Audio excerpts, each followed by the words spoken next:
The knock wasn't loud. It didn't need to be. It was the kind of knock that carried entitlement, soft, rhythmic, confident. The kind of knock that told me whoever stood behind my condo door believed they belonged inside. I froze halfway through unpacking the groceries. The air felt different, pressurized. My phone buzzed at the same moment, a message. "Mom, we're outside. Open up." My stomach tightened. Not fear, not even annoyance. Something colder, something older. I walked toward the door slowly, each step echoing against the marble floor I had chosen specifically because it felt like silence with weight. They weren't supposed to be here, not today, not ever without warning, especially after that lunch. Especially after the way Mom smiled, too sweet, too rehearsed, before dropping her line, "We know about your apartment, darling. Your sister will move in with you next month." I had smiled back then. A dead, empty curve of lips. Pretended not to care. Pretended it didn't sting that they had invaded the one place in my life I kept untouched, unannounced, unshared. But now, 2 weeks later, they had arrived. All of them. Mom, Dad, and my sister, Lena, standing slightly behind them, avoiding my eyes the way guilty people do. I opened the door, and then, bam! A loud crash echoed inside the condo. It wasn't from them. It came from my bedroom, from the place no one should have been, the place I knew was empty, until now. The sound wasn't random. It was the sound of a drawer slamming shut. My drawer. Mom's expression didn't change. Dad's eyebrows twitched, annoyance disguised as concern. Lena blinked too fast. I kept my face still. Stillness is underrated. People reveal themselves in its reflection. "Who else is here?" I asked calmly. Mom waved a hand. "Oh, don't start with your dramatic tone. We arrived early. Lena needed a place to keep her things, so she—" Her voice blurred. Not because I stopped hearing her, but because the truth had already settled inside me like a slow, heavy poison. Lena had been inside my room, touching my things, going through the drawers I kept locked for a reason. Not because they held anything scandalous, but because they held everything private. A bank folder, purchase documents, the real timeline of when I bought this condo, not the version I told my parents. A timeline that would show I moved out emotionally years before I moved out physically. And one more thing, a small black journal. My journal. The one where I recorded every moment my parents made me the villain, so they could crown Lena as the fragile, innocent child. The one where I wrote, in neat handwriting, the truth I never said aloud. They don't want a daughter. They want an extension of themselves. Lena appeared in the hallway, holding that same black journal against her chest like she'd been caught stealing a heartbeat. "Sorry," she whispered. Not remorse, fear. I watched her eyes flick to Mom, seeking backup, validation, protection, just like always. I let silence stretch until it became uncomfortable, sharp. Then I said, "Put it back." Lena froze. Mom stepped forward. "No, this affects all of us. You're being selfish." Selfish. There it was, the family anthem.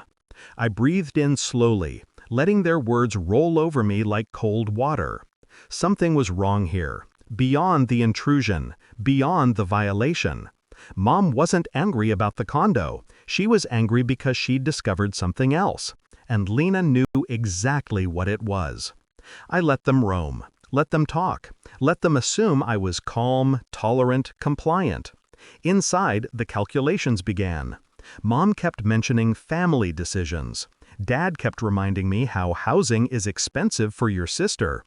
Lena kept avoiding my eyes. Every action was a breadcrumb.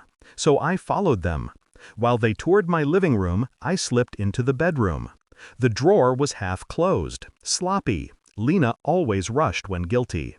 Inside, the journal lay exactly where it shouldn't. Open, pages creased, entries highlighted, words underlined in red. Not my red. I scanned quickly and found it. A recent entry, a single sentence Lena wasn't supposed to read. Lena isn't my responsibility, and I won't be manipulated into taking care of her again. There it was, their motive. Lena had shown them this, used my words as a weapon, told them that I was selfish, cold, uncaring. Exactly the narrative Mom had always wanted. But the drawer held something else, something they must have seen accidentally. Documents, not the purchase papers, the envelope beneath them. The truth I kept for myself. A transfer slip showing Lena had taken money from my old shared account without my permission. Months ago, quietly, repeatedly. She must have thought I didn't notice. Parents must have believed she needed it more than I did. A story they could easily swallow. But seeing the proof, the undeniable numbers, would have cracked their perfect little narrative. Unless they pretended they hadn't seen it. Pretended the problem was me. I placed the documents neatly on the bed, lined them side by side. Then I walked out of the room. Mom was lecturing Dad. Dad was pretending to listen. Lena stood alone, pale, fingers shaking. "Family meeting," I said. My voice was calm, too calm. They followed, obediently, nervously. I led them to the bedroom, to the envelope, to the truth they had tried to bury. I handed Mom the transfer slip, no explanation. Her fingers tightened around the paper, eyes scanning, face draining of color. Dad stepped closer, reading over her shoulder. Lena didn't move. I watched her, remembering how she had entered my room uninvited, how she had tried to weaponize my journal, how she had always expected me to clean up the messes she created behind her smile. Mom opened her mouth, probably to defend her favorite child, but I cut her off. "Do you want to explain this?" I asked Lena, "or should I?" Lena's voice cracked. I was going to pay it back. I just needed—" "You took it. Short, sharp, well before you knew about this condo." Mom tried to step in. "She's been under stress. She stole from me." The word hung in the air like smoke. Dad exhaled slowly, a confession in itself. They had known, or at least suspected, but they wanted me to take her in anyway, to protect her, to hide her mistakes the way they always had. Mom opened her mouth, probably to defend her favorite child, but I cut her off.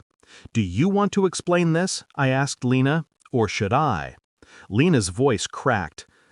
I was going to pay it back. I just needed—" "You took it. Short, sharp, well before you knew about this condo." Mom tried to step in. "She's been under stress. She stole from me." The word hung in the air like smoke. Dad exhaled slowly, a confession in itself. They had known, or at least suspected, but they wanted me to take her in anyway, to protect her, to hide her mistakes the way they always had. I felt the shift, the moment their power evaporated. I didn't yell, didn't break. I simply stared at Lena until she looked away. The truth had landed, and for the first time they couldn't twist it. "I'm not letting her move in," I said quietly. Mom stiffened.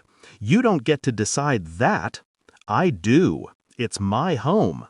Dad cleared his throat. "Your sister needs support. She can get it from the bank she stole from." Lena flinched. "Good." I walked to the living room, picked up the spare key they thought I kept for them, and placed it in Mom's hand. "This doesn't belong to you. None of this does." Mom's lips trembled with anger. Dad looked small. Lena looked hollow. "You used my journal against me," I said to her directly. "But you forgot something." She blinked. "What?" "I write everything, including today." Silence. And then the fear returned, raw, visible, unpolished. I wasn't threatening her. I didn't need to. They understood. My life wasn't theirs to invade. My space wasn't theirs to commandeer. And I was no longer the obedient child they could guilt into caretaking. I walked to the front door, held it open. "You need to leave." Mom inhaled sharply. "Are you serious?" "Yes." Dad tugged her arm gently. "Let's go." Lena hesitated, tears in her eyes, real or performed, it didn't matter. "I'm sorry," she whispered. "I'm not," I replied. The door clicked shut behind them. The silence returned instantly, smooth, clean, undisturbed. I walked to the bedroom, picked up my journal, smoothed the creased pages, and placed it back in the drawer. Then I locked it. Not out of fear, out of finality. I no longer needed to expose them. The truth had already done the work.